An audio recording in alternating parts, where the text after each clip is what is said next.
बात करेंगे छत्तीसगढ़ की राजधानी रायपुर से, जहां पर केंद्रीय गृह मंत्री अमित शाह के दौरे का आज दूसरा दिन बताया जाता और आज अमित शाह डीआरजी जवानों के साथ बेहद ही महत्वपूर्ण मुलाकात करेंगे। दोपहर 12 बजे डीआरजी जवानों के साथ ही मुलाकात का वक्त मुकर्रर किया गया है। इसके साथ ही कुख्यात नक्सली बसवा राजू को ढेर करने वाले जवानों के साथ वो मुलाकात करेंगे। 21 मई को 1.5 करोड़ का इनामी बसवा राजू ढेर कर दिया गया था। आपको ये भी बताते चले कि अमित शाह नारायणपुर जाने वाले थे, लेकिन खराब मौसम के चलते उनका दौरा निरस्त कर दिया गया, यानी कि रद्द हुआ है। और अब वो रायपुर में ही नक्सल ऑपरेशन में लगे हुए तमाम जवानों के साथ बेहद ही महत्वपूर्ण एक मुलाकात करेंगे।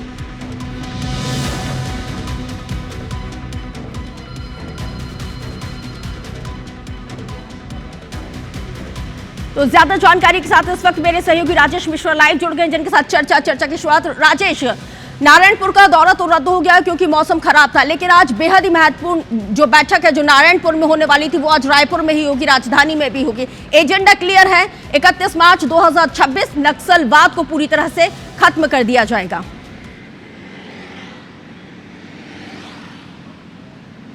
जी बिल्कुल, ये बिल्कुल एजेंडा क्लियर है कि 2 मार्च 2026 तक नक्सलवाद को खत्म कर दिया जाएगा। और एक और बात क्लियर कर दी है केंद्रीय गृह मंत्री अमित शाह ने कि अब नक्सलियों से किसी प्रकार की कोई बातचीत नहीं होगी। हर समय जो बरसात के समय नक्सल ऑपरेशन बंद रहता है, इस बार नक्सल ऑपरेशन बरसात में भी जारी रहेगा और बरसात में भी नक्सलियों को मौका नहीं देंगे। तो कुल मिलाकर छत्तीसगढ़ सरकार और भारतीय जनता पार्टी की जो केंद्र की सरकार है, उन्होंने जो संकल्प लिया था कि नक्सलवाद को 2026 तक खत्म करेंगे, उसी संकल्प के साथ लगातार काम कर रही है। और इसकी हौसला अफजाई के लिए, आगे की रणनीति तय करने के लिए, पड़ोसी राज्यों के साथ किस तरह से तालमेल होना चाहिए, उसके लिए केंद्रीय गृह मंत्री अमित शाह 2 दिन के छत्तीसगढ़ के दौरे पर थे।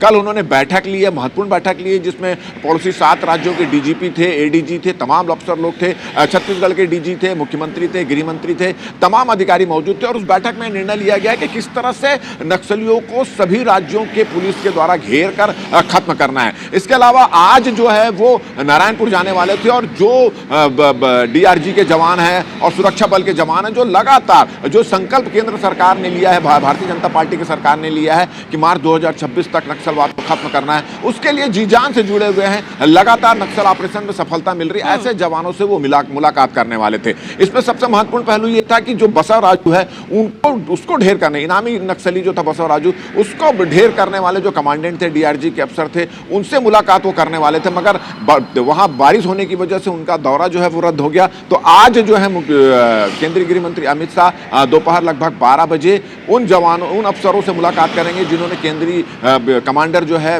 नक्सल के, उनको मार गिराया था, उससे मुलाकात करेंगे। इस मुलाकात के दौरान मुख्यमंत्री बिल्कुल राजेश, इसके साथ अगर इधर हम बात करते हैं, क्योंकि जब केंद्रीय गृह मंत्री अमित शाह छत्तीसगढ़ के दौरे पर आते हैं, कोई ना कोई एक नया टारगेट वो सेट करके जाते हैं।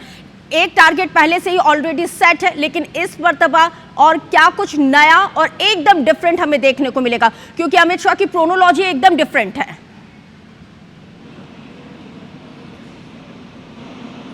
देखिए, इस बार की बैठक निश्चित रूप से, जैसे आपने कहा कि जब भी केंद्रीय गृह मंत्री यहां आते हैं तो नक्सल ऑपरेशन जो संकल्प है, उस संकल्प को किस तरह से निर्धारित समय पर पूरा करना है, उसके लिए कुछ ना कुछ टारगेट देते हैं, लक्ष्य करते हैं। और उसको लेकर सबसे पहले छत्तीसगढ़ के जो नक्सल ऑपरेशन से जुड़े अफसर हैं, डीजीपी हैं, जो तमाम रणनीतिकार हैं, उनसे मुलाकात करते हैं। और इस बार तो पड़ोसी राज्यों के डीजीपी और एडीजी से भी उनकी मुलाकात हुई है। और उस मुलाकात के बाद यह तय किया गया है कि इस बार बरसात में भी नक्सल ऑपरेशन जारी रहेगा। जनरली होता यह है कि बरसात में जंगल में नक्सली रहते हैं। बहुत शुक्रिया राजेश तमाम जानकारी साझा करने के लिए। तो देखिए, केंद्रीय गृह मंत्री अमित शाह का बेहद ही महत्वपूर्ण ये 2 दिवसीय दौरा आज दूसरा और अंतिम दिन है, और इसी से जुड़ी हुई तमाम जानकारी मेरे सहयोगी साझा कर रहे थे। और इसी दौरान छत्तीसगढ़ के डेप्यूटी सीएम, उनका क्या कुछ कहना है विजय शर्मा का, वो भी आपको सुनवाते हैं। माननीय अमित शाह जी का नारायणपुर जिले के एरकबट्टी ऐसे एक कैंप में जाने का था, परंतु मौसम ने साथ नहीं दिया। आज सुबह यहाँ भी पानी था, अभी भी पानी है, और वहाँ नारायणपुर में भी लगातार पानी हो रहा है, इसलिए जाना निरस्त करके वो जो कमांडर्स जिनसे वो बिल्कुल मिलना चाहते हैं बड़े दिनों से, वो कमांडर्स यहीं आ रहे हैं और यहाँ पे सबसे उनकी मुलाकात होगी, साथ में भोजन होगा और उसके बाद आज उनका प्रस्थान है।